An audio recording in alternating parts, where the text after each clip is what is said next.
Black spruce and peat moss, growing in a waterlogged pocket of land, make up the spruce bog. It is a special type of plant community which is found all across North America, but particularly on the edge of the Canadian Shield.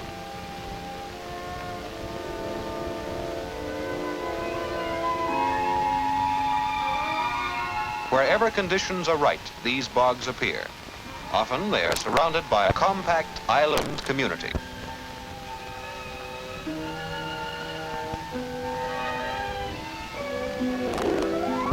These bogs are often remote and secluded, far from the haunts of man.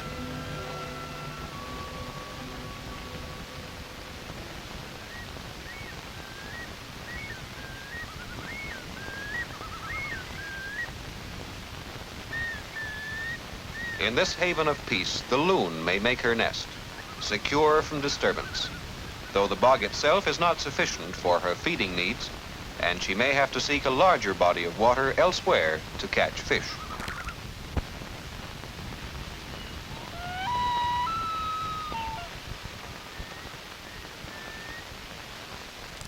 One type gives place to another in orderly succession throughout the ages. In such a place, the drainage of water from the land has at some time been hindered, maybe by some natural catastrophe such as a fall of rock, or by glacial debris. Maybe by an industrious pair of beavers who have dammed up the flow of water to reach new food supplies and to protect their lodge. But the beaver is not the only culprit. Man himself may do much the same thing with his logging dams.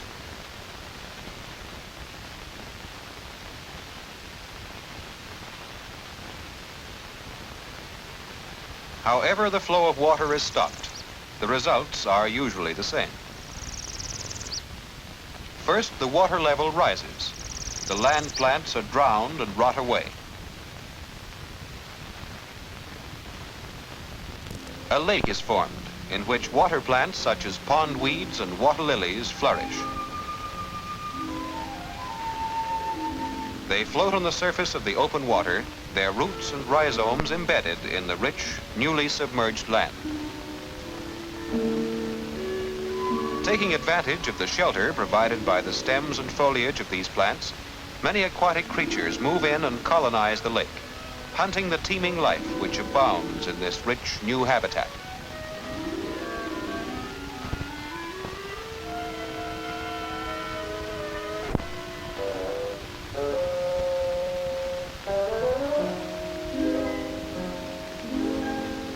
At the margin of the open water, semi-aquatic plants take hold.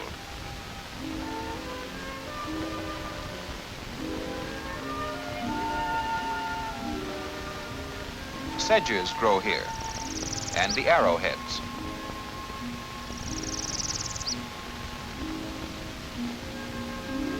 These plants are rooted in a grassy fringe.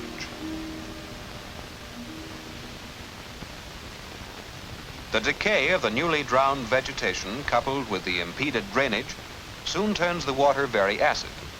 The stage is set for the appearance of plants characteristic of bog conditions, plants which can only thrive in a wet and acid environment. The dominant forms are the various species of sphagnum moss, a loose and spongy growth which grows close around the water anchored to the shore, yet floating out on the surface in a thick mat, choking off the open water.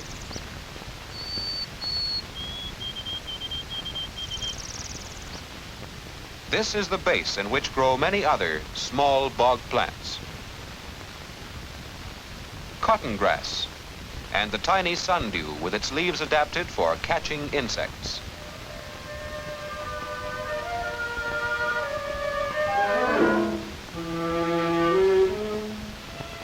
Another plant with similar sticky butterwort which sends up purple blossoms in the summer.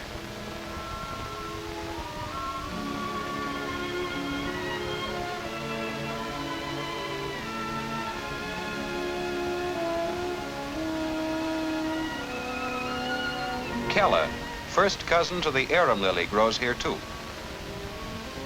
And the pickerel weed, the scarlet cardinal flower, and many forms of orchid, such as spiranthes, the pink fringed orchid, and the delicate arethusa.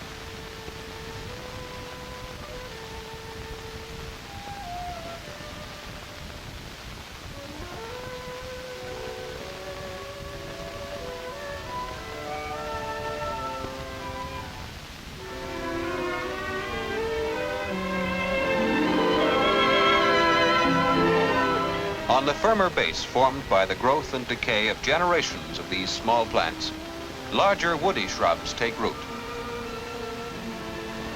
Spirea, Labrador tea, and the bog laurel, Kalmia.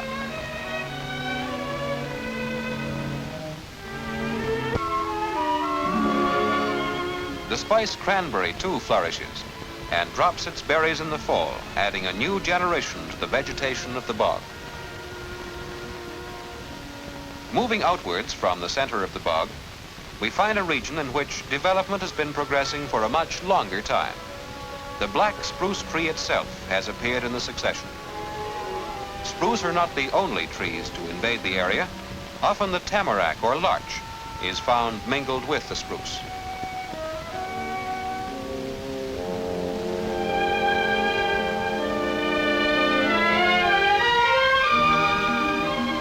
In the fall, its foliage contrasts sharply with the somber green of the spruce.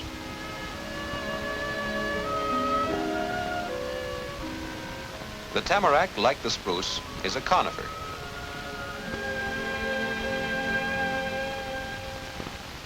The black spruce produces its seeds in cones which grow close to the trunk.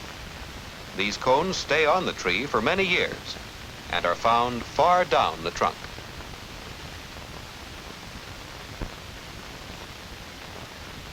Apart from its seeds, the spruce may sometimes reproduce by layering. The lower branches sag and touch the ground. Where they touch, they take root, sending up their own new trunks in the fullness of time.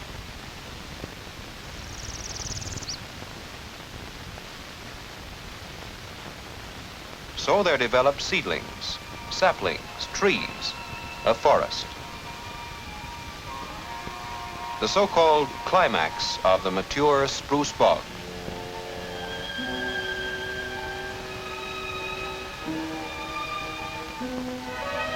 A dense forest of tall, straight trunks. The interior dark and moist. The ground covered with a thick, rich green carpet of moss, where only a few shade-tolerant plants can grow. Plants like the splendid lady's slipper orchid.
Deep trails are worn in the mossy forest floor by the animals which move in the shadow of the trees.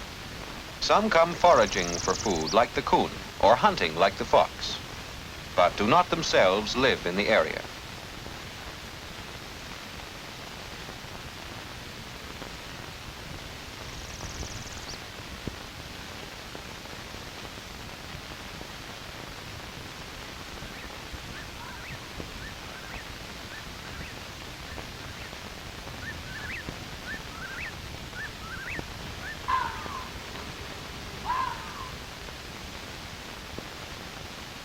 But for the spruce grouse, the bog is home.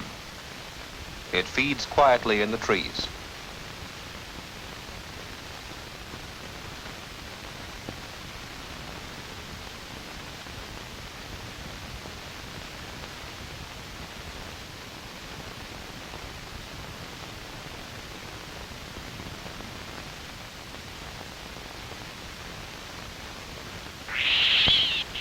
The Canada jay, on the other hand, is a noisy bird and moves freely about, advertising its presence.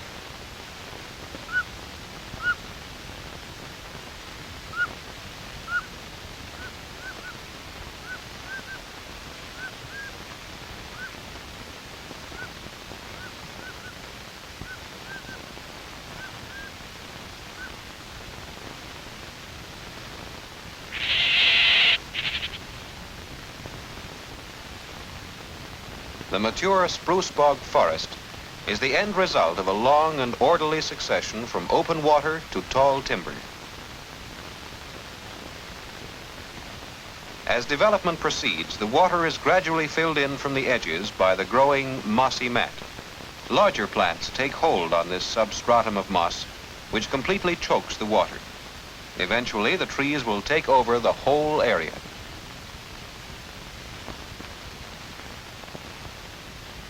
All this development takes place through the presence of water, and this water, even though brought from afar by rivers and streams, comes in the first place from the sky.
Water in abundance, made acid by the decay of lush vegetation, is vital to the growth and development of bog-loving plants.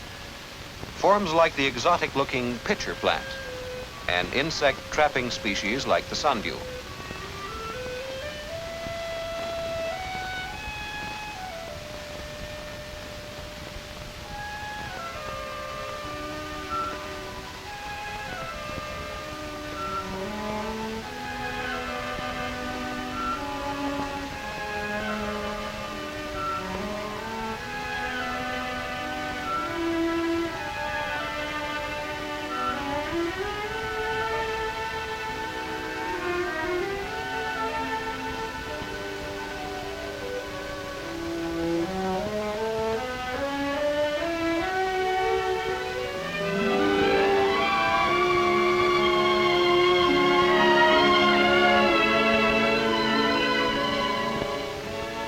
These plants in themselves serve to soak up yet more water. One of the characteristics of this type of bog is this ability to hold vast quantities of water, even though the groundwater level may go down during the summer. This is chiefly because the sphagnum moss has large spaces among its cells, which become filled with water.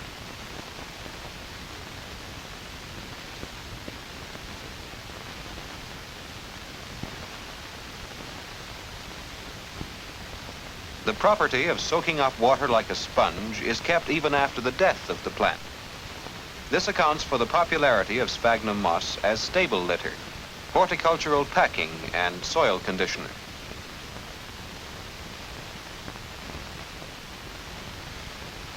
In this cutting, we can see the main structural features of a sphagnum bog. On the bottom, a light-colored impervious layer prevents the downward escape of water. It may be of rock, clay, hard pan, clay soil, or sometimes gravel, and in the far north, permafrost. Above is an accumulation of organic matter in various stages of decomposition. Rotting takes place underwater without oxygen, and the reaction makes the water still more acid. In warm regions, decay is rapid, and the deposit is black and mucky. In colder regions, breakdown is slow, and the deposit is light brown and perfectly preserved. Pollen grains of plants preserved by the acid conditions are found throughout this peat deposit. When identified and their position in different layers determined, they can be used as indicators to assess the past history of the bog and past climatic trends. The presence of vast open bogs of peat, particularly on the East Coast, has given rise to an industry worth $3 million annually in Canada alone. The peat is cut into sods and stacked to dry in the sun. In the active spruce bog, the living plants lie on top of the peat deposit. The largest of these plants, the black spruce, is also the most important commercially.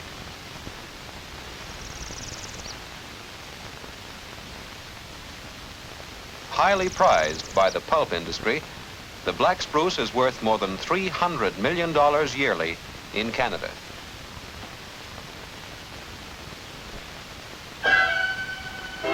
In spite of its great value, millions of acres of spruce forest go up in flames each year. With fires started sometimes by lightning, more often by human carelessness, our spruce forests burn out of control during the summer.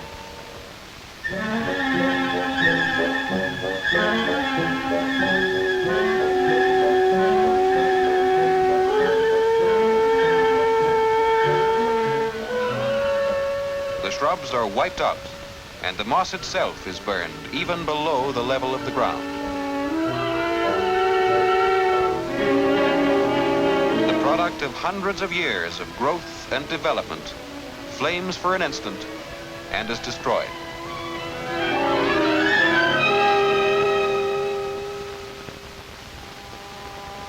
How long before this area will again produce useful timber? Not within our lifetime. Not within our children's lifetime. Not for 5 generations or 10. Maybe never.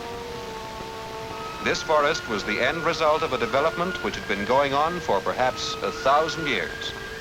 And now destruction and desolation. Yet hardly are the embers cold before the long process of regeneration starts again. The living cores of grass tussocks sprout, and the fireweed raises its spectacular banner to the sky.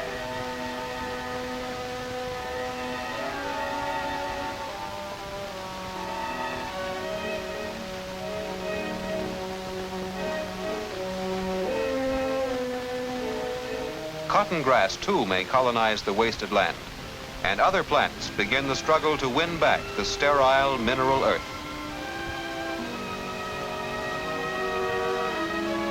Maybe regeneration will take quite a different path, but where water and a blocked drainage still persist, the succession of development will lead from open water through bog to mature spruce forest. Farther north, where conditions necessary for bog formation cover vast areas, a continuous boreal forest develops.